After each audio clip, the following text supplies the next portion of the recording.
Actually, I've decided to go on a trip to Hawaii starting now. I received a call from my husband, who betrayed me and continued to extort money from me. I haven't heard anything about Hawaii. My husband responds to this with a smile on his face. Well, you didn't say anything. Even I need to take a break once in a while, you know. So I decided to unwind in Hawaii. Huh? What about the money? I borrowed your credit card. I'll be living it up, so take care of the payments. I hurriedly checked my wallet. Certainly, my credit card was missing. Hey, what do you mean taking my card without permission? Don't be stingy. Your earnings are mine, and what's mine is mine, right? So I have the right to use it too. Who does he think he is? Some cartoon character? My husband spun arguments that make me want to say just that. When I firmly refused, he responded with a, "Well, if that's how it is," and the call from him ended. Finally, I began to take action. As a result, my foolish husband is about to experience hell. My name is Grace. I'm a 31-year-old housewife. To be honest, my family is well off. My father runs a company, and my mother is a full-time housewife, and I hold a managerial position at my father's company. To avoid the appearance of nepotism, I took all required exams and presented myself as an unrelated individual with the same surname as the president. Of course, I earned it through both caution and competence. In my early years, my father showered me with affection and generously funded my education. However, upon graduating from college, he pushed me to stand on my own. Initially, he even told me to apply to a different company. Still, as I admired my father's work, I pleaded with him to let me join his company. He reluctantly agreed, promising not to engage in favoritism. Given such circumstances, I moved out of my family home a long time ago and have been living on my own. Motivated via a desire to repay my father, I dedicated myself to work for several years. I found myself in my late 20s without a boyfriend. Whenever I returned home, my mother would express concern, saying, "Hey, Grace, it's great that you're working hard, but you should start thinking about your own happiness soon." I'm happy right now with my job. It's not about that. Haven't you thought about marriage? Should I help find someone for you? Mom, why are you so obsessed with marriage? Your dad is quite old-fashioned. If he insists on someone taking over the company, I think it would be better if it were your future husband, not you. We would feel more at ease if you married a wonderful person. While I was slightly shocked by my mother's words, I found myself agreeing. Certainly, my father had never explicitly said, "take over the company." It was likely because he naturally assumed it would be a man who would inherit. My father had some old-fashioned beliefs, for sure. Afterward, I decided to find a marriage partner on my own. Despite my mother recommending several arranged meetings, I wanted to choose my life partner myself. I rushed into participating in speed dating events. Even after dating various people, none seemed to click with me. It was during those times that I encountered the man who would later become my husband, Greg Turner. Greg works as a salaried employee in a top-tier company in the same industry as my father. With a gentle smile, he was quite popular at matchmaking events. Greg invited me on a date, and for a year our relationship had no issues. He always paid for our dates and escorted me gracefully. When he proposed, I hesitantly shared the situation at home. "Greg, my father is actually the president of a company called T Corp." "Huh? T Corp? Isn't that a famous company in our industry?"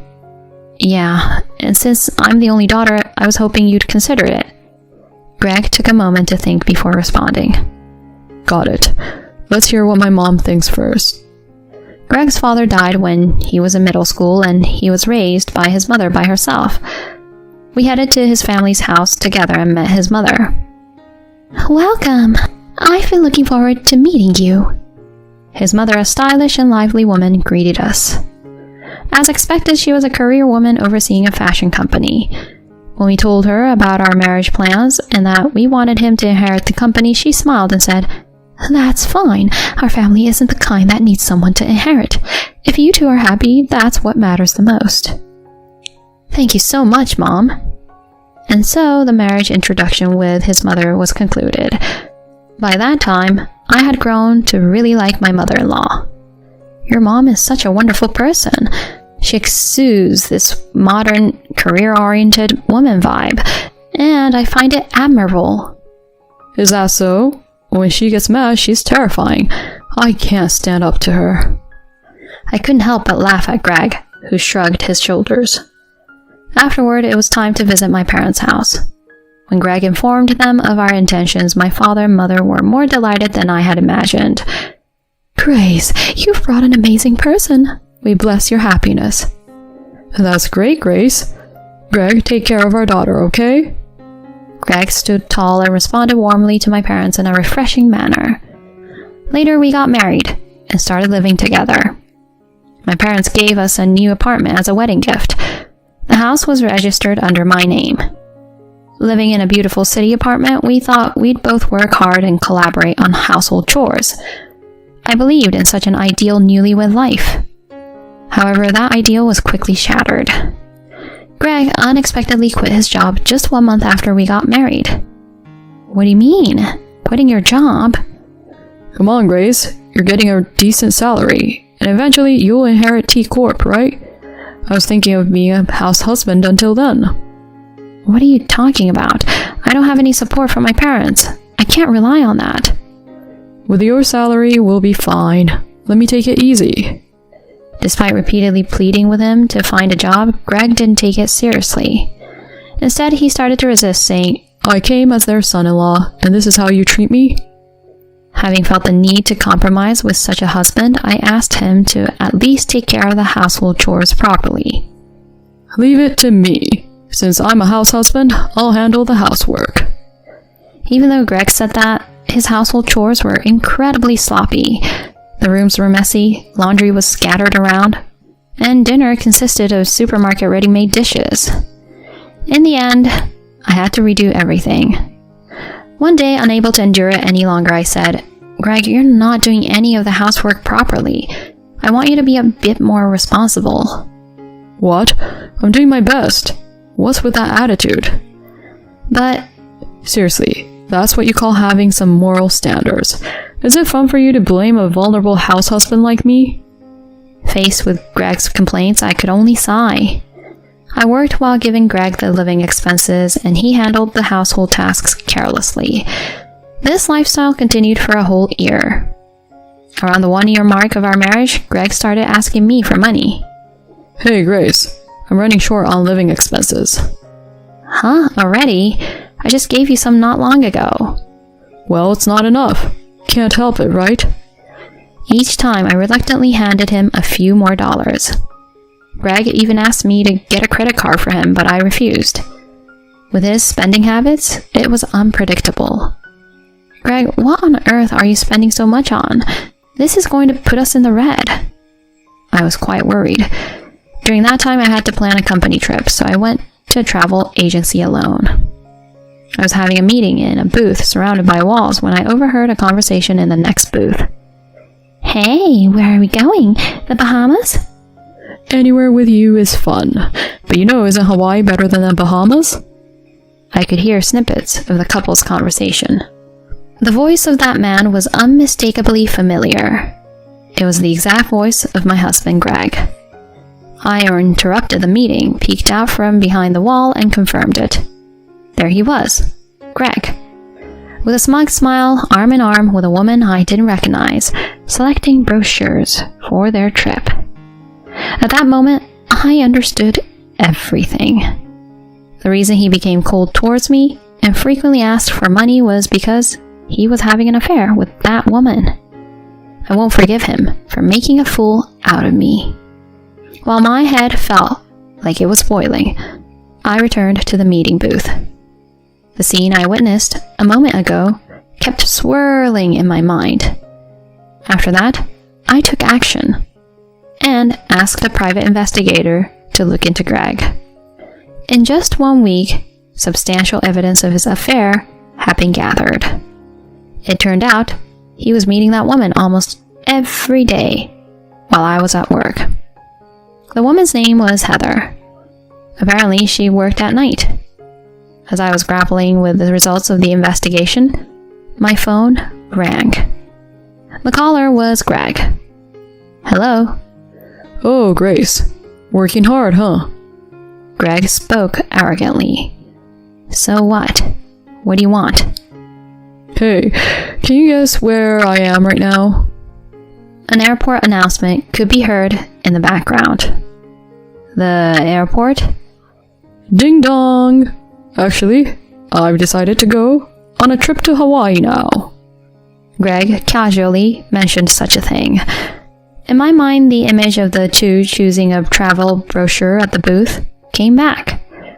I tried to stay as calm as possible. Hawaii? I never heard about that. Well, you didn't say anything. As a full-time house husband, I need to relax sometimes, right? So I decided to stretch my wings in Hawaii. Huh? What about the money? I borrowed your credit card. We'll share the expenses, but you'll take care of the payment, okay? I hurriedly checked my wallet.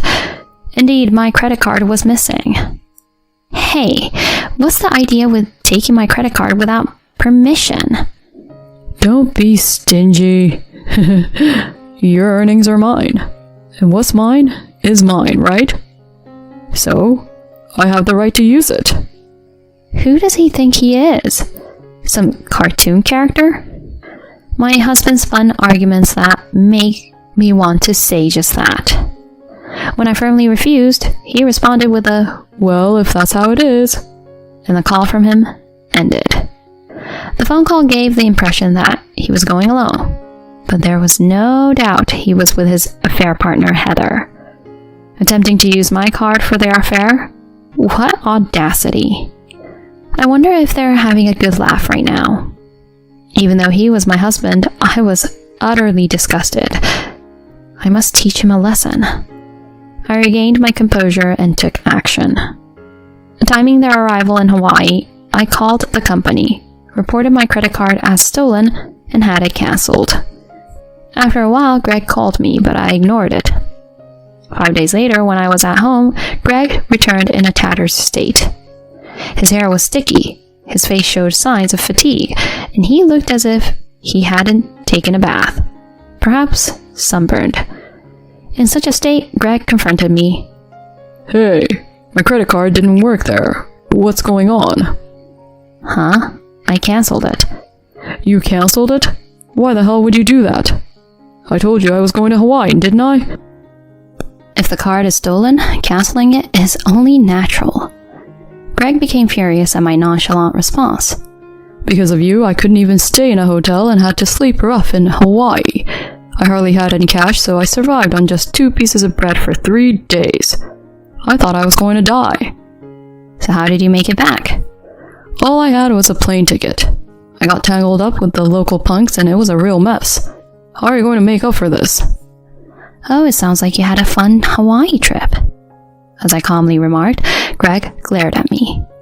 But seriously, you didn't have to go this far, did you? My life was really in danger. I feel like suing you. It's me who should be suing. Huh? At that moment, I threw several photos on the floor. Those photos clearly showed evidence of Greg's affair. Intimate moments, entering a hotel, and even a snapshot of them holding a large travel bag at the airport. Seeing those pictures, Greg's face turned pale. What is this? Did you know about it? Yes, I've been asking the detective agency for a while now. You were planning to use my card for your affair, weren't you? Facing Greg, who turned pale and stuttered, I continued calmly. You'll compensate me for the affair and the money you embezzled, of course. And of course, we're getting a divorce. Huh? Divorce? Are you kidding me? Divorce over something like this? Just as Greg uttered those words, a woman's voice echoed in the room. You're the one kidding around. Upon confirming the source of the voice, Greg's legs gave out. Mom, why are you here? Yes, I had summoned his mother to this place. I explained his behavior and lifestyle, showed evidence of his affair, and had his mother waiting in the next room. His mother approached him with determination and delivered a powerful slap. Smack!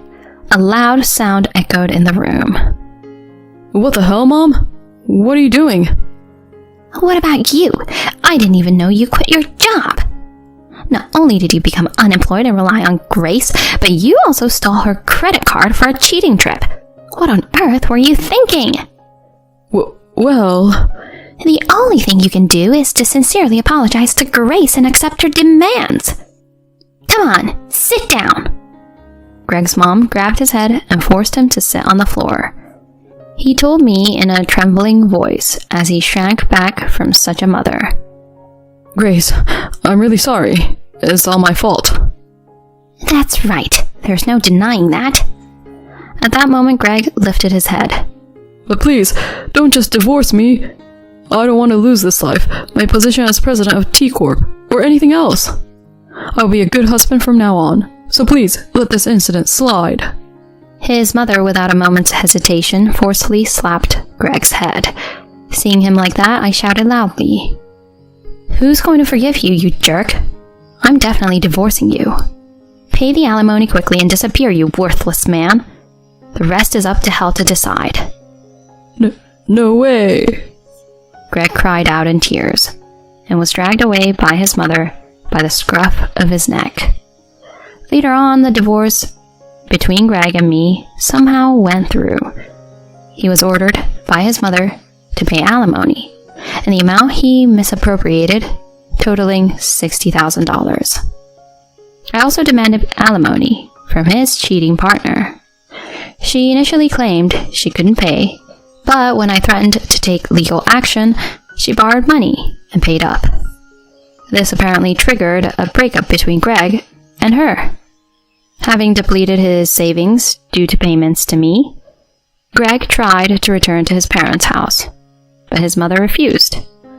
She had completely severed ties with Greg. Now homeless, he reportedly moved into a rundown apartment and is currently job hunting. Even upon hearing this, I feel no sympathy whatsoever. I can only think, serves you right. On the other hand, I am working hard while living alone. Recently, my father told me, "You are more capable than I thought. I hope you take over the company in the future." Those words were more than joyful for me. Currently, I have revealed my identity within the company, and I'm undergoing training under my father as a successor. I would like to continue to make my life brighter by never ceasing my efforts.